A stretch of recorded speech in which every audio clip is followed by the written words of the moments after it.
So, this week, normally this would actually be when we did the tea lecture where I would teach you how to make tea. I'm going to see if I can still do that potentially for the next week we're back, which will be the week of April 20th through 25th. But anyways, for now, I'm gonna see if I can do that. You won't be able to taste any of the tea, but I can show you how to make it correctly, and then we can see if maybe I can try to get you some samples of it. I don't really know. But anyways, this week, the American War for Independence. Now, the first thing to notice is I do not say the American Revolution, and there's a very specific reason for that. There is a difference between a war for independence and a revolution. In France, there was a revolution, which ended up in the country being completely bankrupt, going through a few different leaders, including the rise of Bonaparte, before re-electing the king, before the king was then pushed out, before they got a president, before their economy totally went into shreds, which is where it's currently at. That's not what I'm talking about. In America, this didn't happen. And that's because in France, with a revolution is a complete overthrow of the entire system and order. That's not what happened in America. In America, there was a government in place for the colonies that wasn't a complete overthrow. They didn't get rid of Washington. They didn't get rid of Ben Franklin. They didn't get rid of Patrick Henry or John Adams or Thomas Jefferson or Alexander Hamilton.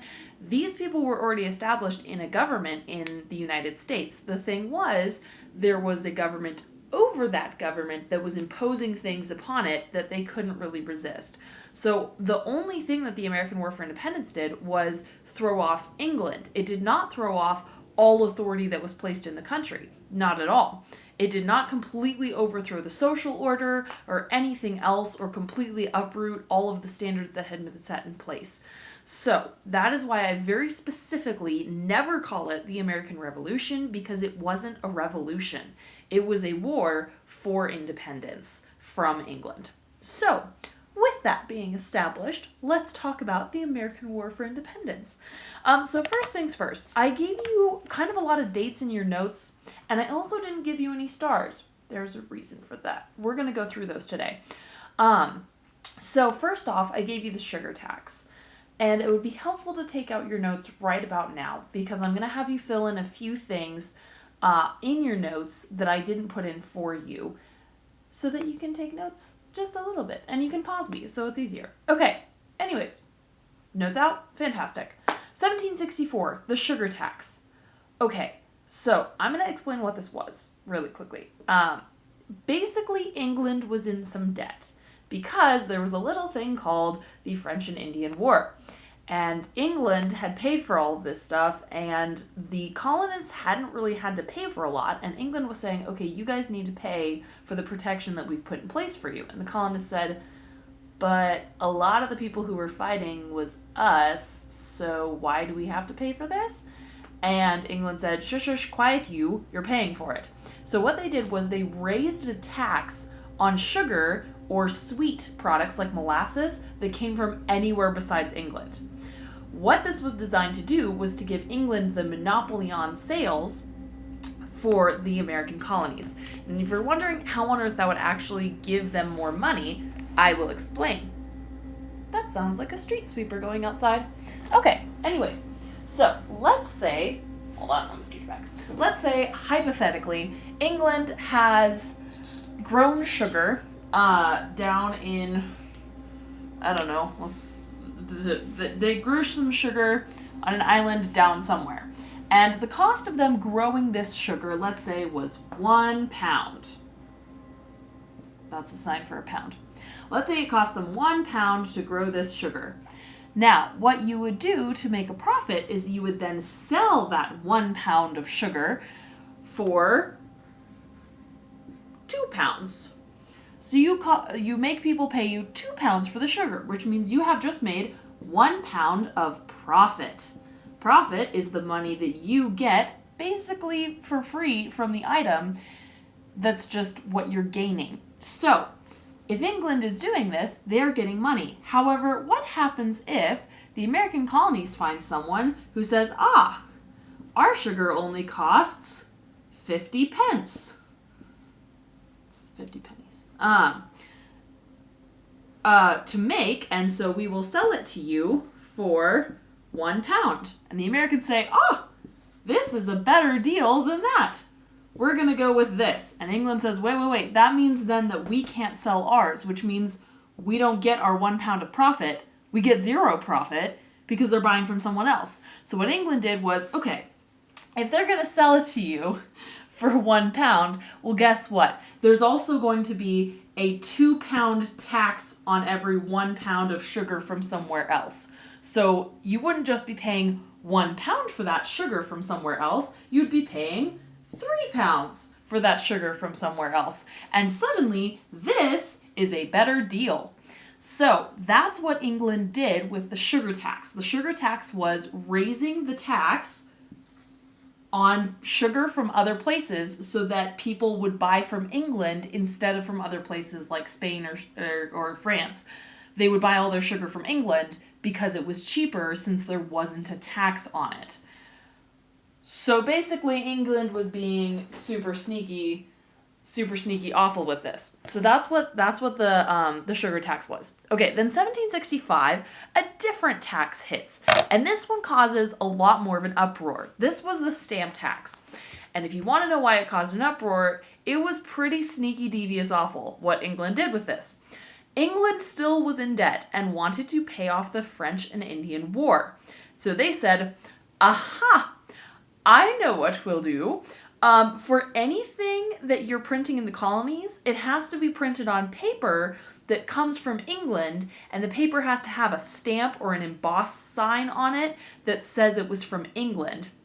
And there's a tax on that paper. So if the paper was originally £1 for 100 sheets of paper, we're going to put, I don't know, like a £1 tax on it, which means that now it costs you £2 to buy 100 pieces of paper.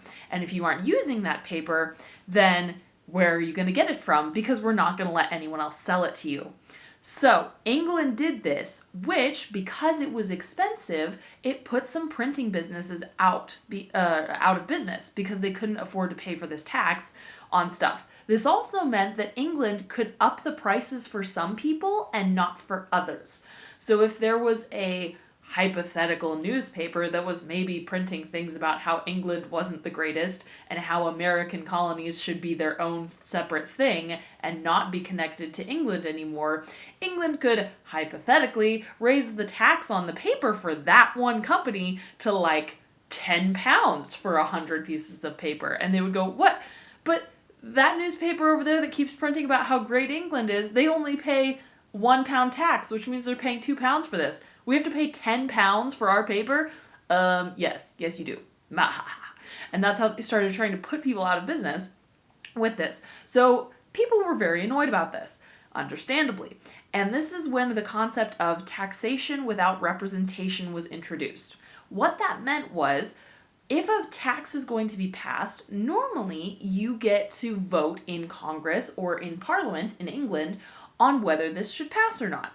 Now, there was no one from the colonies who was in Parliament, which means that Parliament was passing taxes and they had nothing to do with the colonies. So they were sitting there in Parliament going,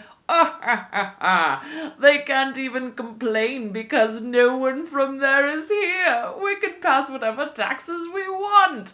And that's legitimately what they did.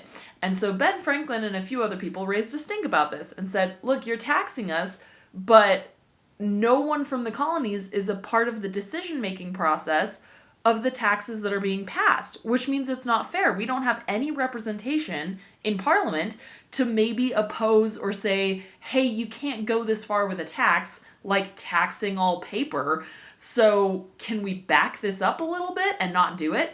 There was nobody to do that. And so Parliament could literally do basically whatever they wanted to the colonies because nobody could oppose them. So that was not good. Then in 1767, we hit a very, very, very bad thing. And that was the Townshend tax. And I believe it is spelled wrong in the notes.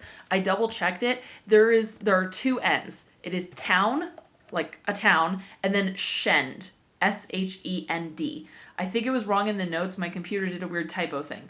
There's an N there, just Please fix it. It's Townshend tax.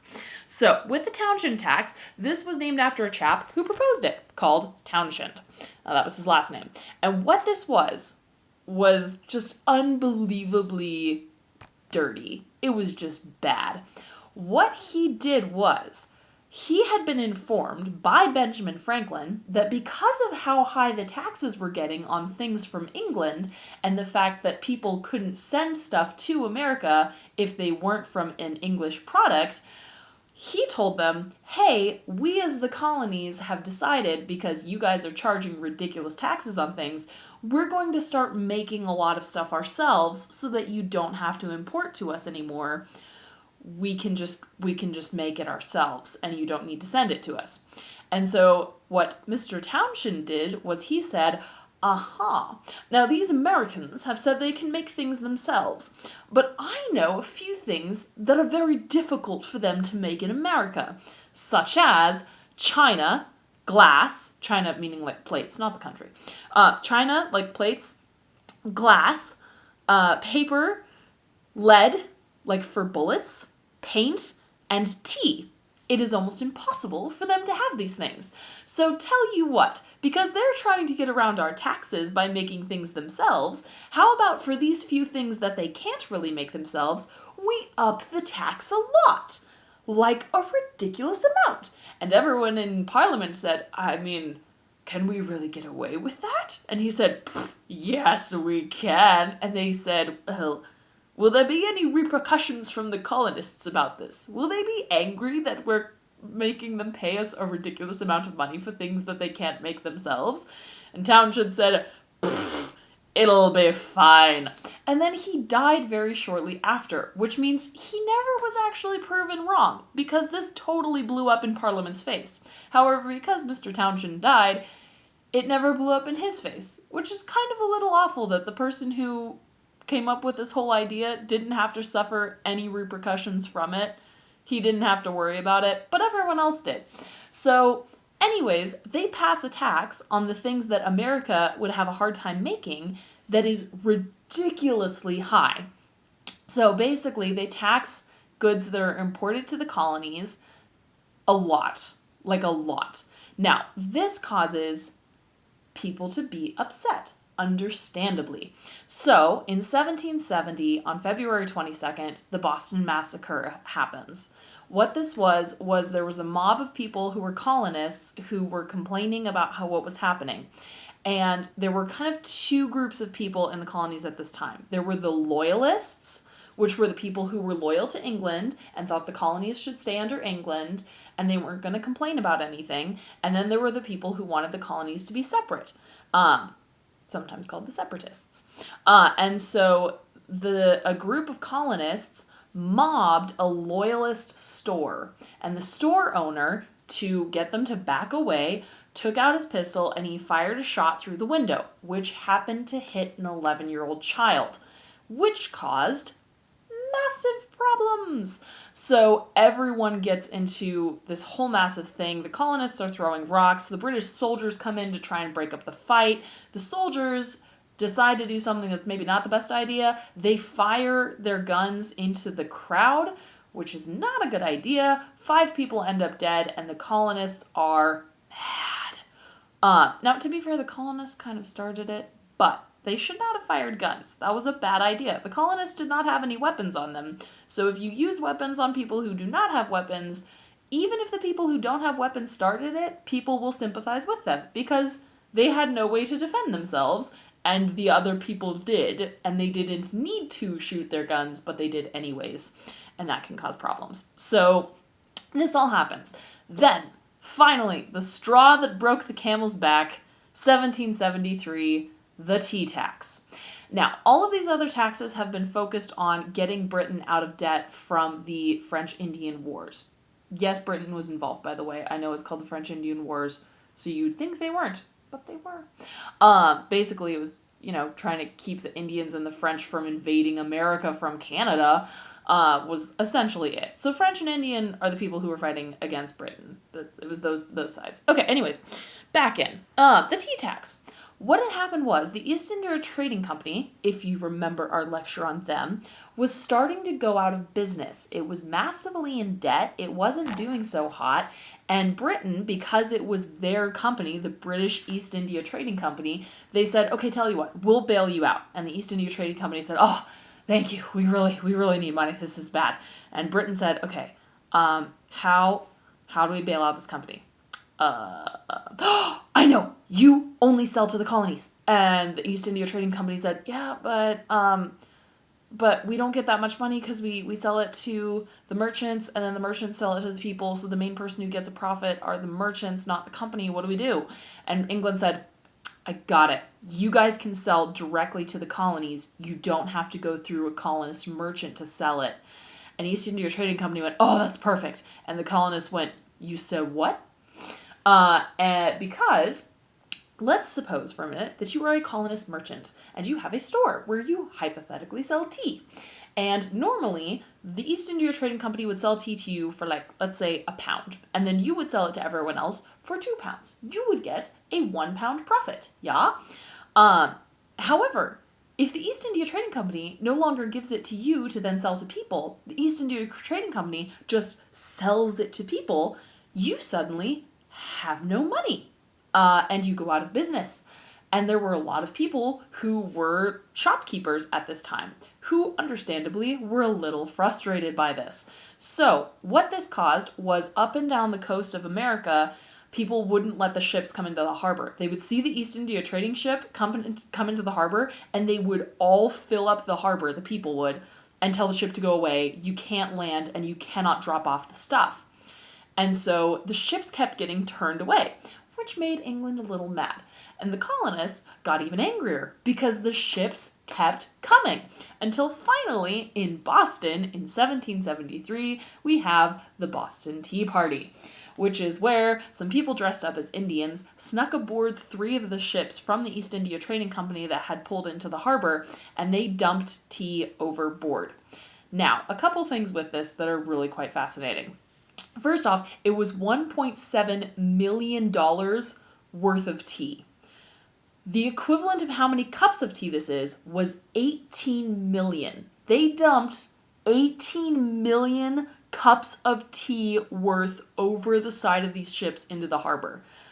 Think about how much money that would be. Like, if 1 pound of tea was $1, you're losing millions of dollars. Understandably, this would make England a little upset. But understandably, the colonists had been upset for several years, and England had just told them to keep going away and being quiet in a corner. So the colonists really did want to make a bit of a splash to get their attention. And a splash they made with, $18 million worth of their cups of tea worth that they dumped in the harbor. It splashed a lot. Now, the other thing with that, oftentimes in depictions, you see them with, like, barrels of loose leaf tea that they're just and it's all pouring in. No. What they were actually throwing in was bricks of tea. This was not a gentle, it flows into the harbor so nicely. No. These are bricks. And I mean bricks. I have brought a visual demonstration. Normally I bring these out during the tea lecture, but, that's not really happening. So, ta-da! This is a brick of tea. Solid. Hardy. It's an actual brick. Not like you build with it. You probably could build with it, actually. So the reason they would have tea used to always be like this, by the way. I'm getting a little, I get excited when tea comes out. Anyways, tea was always in this form. And the reason was because if you had loose leaf tea on a ship surrounded by salt water, it could easily get spoiled because if it gets wet, the tea is ruined. So the way they would pack tea was they would boil it down and compress it into these bricks. And sometimes they would have fun patterns. This is a very decorative one. Look, it's got prettiness. They would boil it down into these bricks, and then they would package all these bricks and then ship those because it was a lot harder for it to get water damage if it was in this form because it's so condensed. Also, it meant you could fit more of it on a ship because if you just have a barrel that has loose leaf tea, you can get some tea, but imagine if you just have literally stacks of bricks like this in the hold of a ship versus barrels. You can fit so much more on a ship with these. So literally with the Boston Tea Party, it wasn't them gracefully dumping barrels of loose leaf tea into the harbor. It was them chucking bricks of tea and spiking it into the water. Bricks of tea. So this is a pretty version of it. I have a normal version of it. This is black tea. It's called pu'er tea. No, it's not Latin. This is Chinese. This is what actual black tea is. This one, you can tell I've chipped off the edge of it because I drink this. And this is actually some that I normally make during the tea lecture every year. It smells nice. Smoky. Now, for this, you might be wondering, how do you make tea with that? It's a brick. Excellent question. This is how you make tea with that. If you don't know what this is a spike. Literally, to make tea with it, there we go. I'm trying to use the white wall so you can see it. This is literally like a little spiky chisel. You literally have to set the brick down and chisel out the tea so that you can actually have tea, because it's in a hardened brick. There's not really another way to do it unless you boil the whole thing, which is a terrible idea because you're just wasting tea at that point. So anyways, you literally chisel it out. Normally for the tea lecture, I give a demo of that on the one that I normally drink. This one's just a decorative one. It's got these on one side, and then it's got a picture on the other side. Ta-da!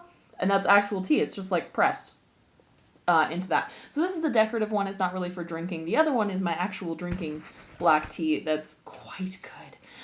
So anyways, there you go. That's my fun little aside on history of tea. Ooh-hoo-hoo. That is actual black tea. What we normally call black tea, like chai, is actually what would be termed as red tea. Red tea is much more mild. Black tea is very full-bodied. Black tea is pu'er tea, which comes from China or Japan, and is very, very dark. In the coloring of it, when you make it, it's quite dark, and it also has a very rich flavor that's generally kind of smoky, which is nice. So, anyways, back to the American War for Independence. We're like halfway through the notes and I'm at 20 minutes on this video. I'm sorry, I get distracted by tea. Tea is amazing. Okay, so moving forward. 1774, from September 5th to October 26th, the First Continental Congress happens in Philadelphia. And during that Congress, they write the Declaration of Independence. You might not know this, the Declaration of Independence was originally written on September 19th. This drives me a little crazy when people say it was written on July 4th. No, it wasn't. July 4th was when it was passed to be sent to England. It wasn't written on that day. They voted to officially send it to England on that day, and they started signing it on that day and then finished signing it on July 5th. So it actually wasn't written then. It was written September 19th. So there you go. Fun factoid. 3 days before Miss Harkin, well, it was Miss Harkin, 3 days before Miss Harkin got engaged.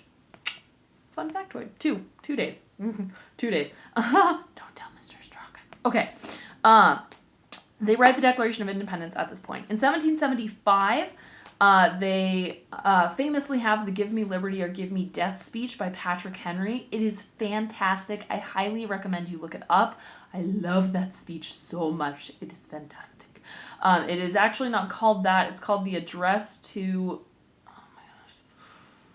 I don't remember the official name of it. Oh, I'm sorry. I have a lot of information I have to remember. I forget some things. I'm sorry. But it's the Patrick Henry Address, and he gave this address in a church. So there you go. Then, at this point, we have the Minutemen versus the Redcoats, and the shot heard round the world. What that was, Redcoats, British, also called lobsterbacks, because their uniforms were red. The Minutemen were the colonists, and what they would do, they were called that because... hypothetically, they could be ready to go in a minute. So they were called Minutemen. So what happened was the British were marching down this road, and the Minutemen were called up, and they lined the sides of the road, hiding behind trees and bushes and stuff. This is also called guerrilla warfare. Not gorilla like the animal, guerrilla, Guerrilla warfare, which is basically where you hide behind bushes and stuff and shoot people, and the other people are all in a line waiting for battle, and it just doesn't happen. They keep shooting you from behind trees.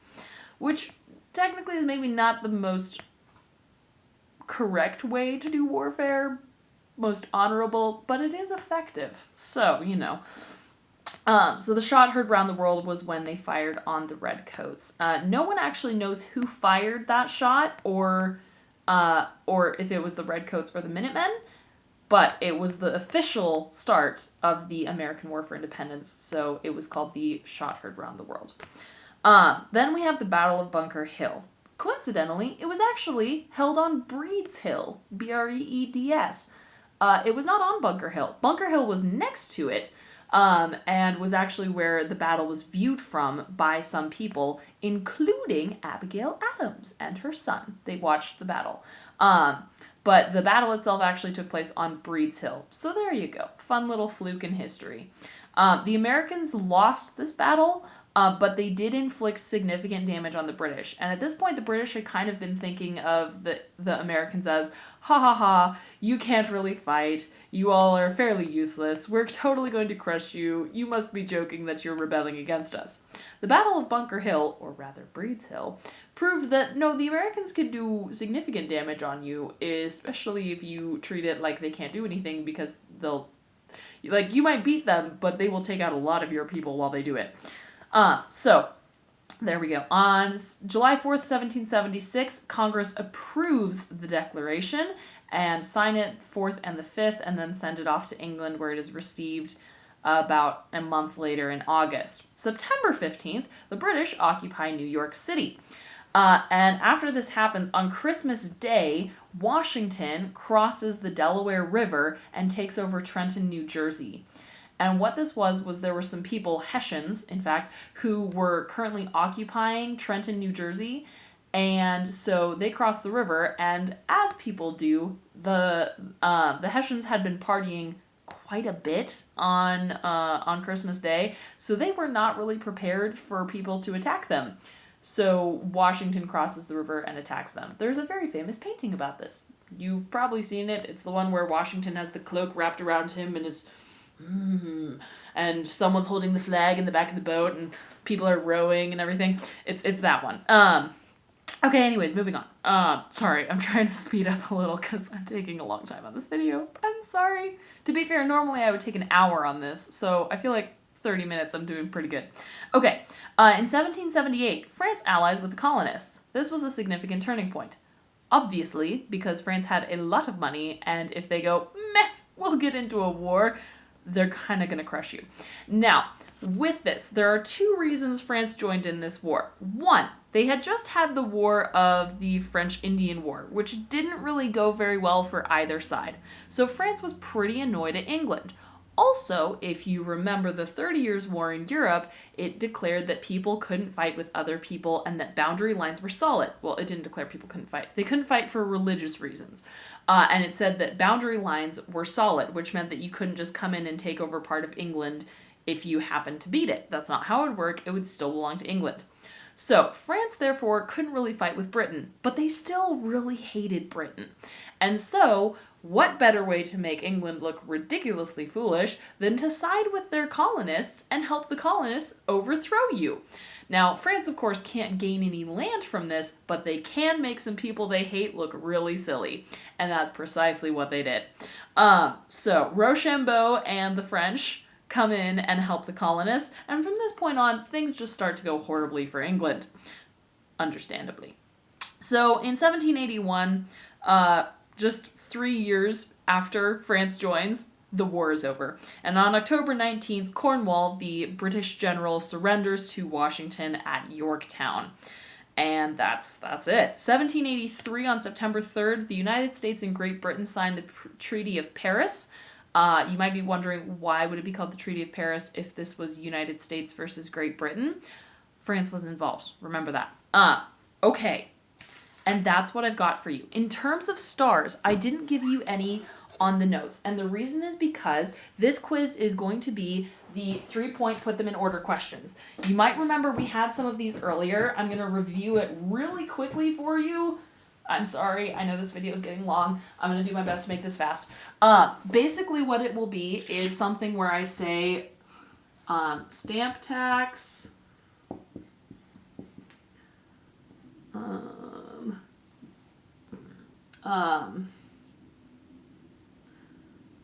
Cornwallis surrenders,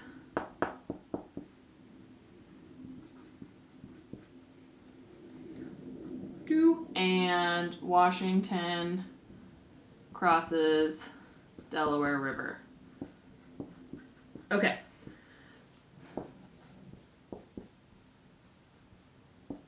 Okay, and what it'll be is that we'll have a line next to each of these, and you will put them in order 1, 2, and 3. 1 being the thing that happened first, 2 being what happened in the middle, and 3 being what happened at the end. So, if I gave you this of stamp tax, Cornwallis surrenders, and Washington crosses the Delaware, which one would be first? Well, stamp tax was one of the things that started the war. This is the war ending, and this is in the middle. So therefore, this would be 1, this would be 3, and this would be 2. Hopefully that makes sense to you. I will not be tricky. I will not be evil with this. So I won't say like stamp tax, tea tax, Townshend tax. I'm not going to do that. So don't think I'm going to be evil and do things that are really close together or hard to tell which one came first. It will be very, very, very obvious which one happens when. On top of that, for the quiz, what you should know are 3 things or more that help to contribute to the American War for Independence. Know that. There is a bonus on this quiz. The bonus comes from this lecture.